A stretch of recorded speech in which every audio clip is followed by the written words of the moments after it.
Here is a question. Read it carefully and think about the answer. Let us solve it step by step. Let us first understand the key concept here. Fischer esterification is an acid-catalyzed reaction between a carboxylic acid and an alcohol to form an ester and water. The reaction selectively converts the carboxylic acid -CO group to an ester -COate, leaving other functional groups, such as O, intact under normal conditions.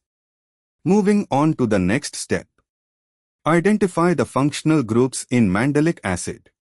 Mandelic acid is PHCH or -CO.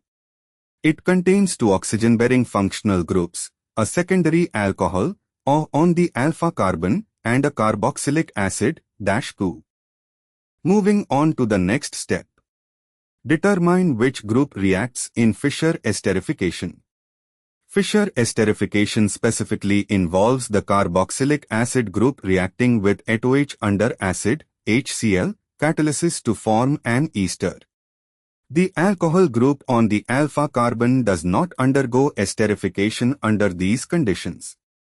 And for the final step, write the product. The CO reacts with ATOH to give CO2ate, while the O on the alpha carbon remains unchanged. Product PHCH or CO2ate.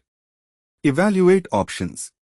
Option A, PHCH, OAte, CO2H. This shows etherification of the alpha and retention of CO, which is not what Fischer esterification does.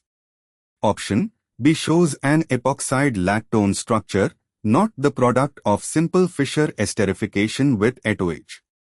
Option C, PHCH or CO2ate, carboxylic acid esterified to ethyl ester, alpha retained. This is correct. Option D, PHCH or C is equal to O, at this is a ketone, ethyl ketone, not an ester, incorrect. Therefore, the correct answer is C. Therefore, the correct answer is option C.